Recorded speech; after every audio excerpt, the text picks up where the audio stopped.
agendanya kita ingin memberikan santunan kepada seluruh anak yatim yang ada di wilayah Aceh.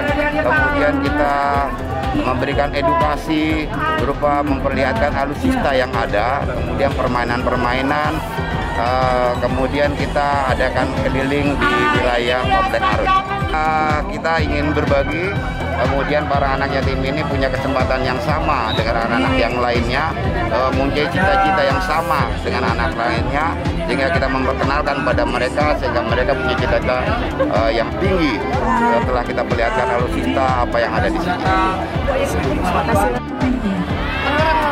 Berarti kan 8 orang.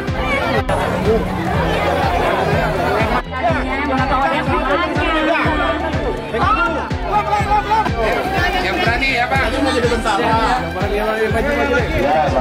Iya, datang ke Bapak, salam.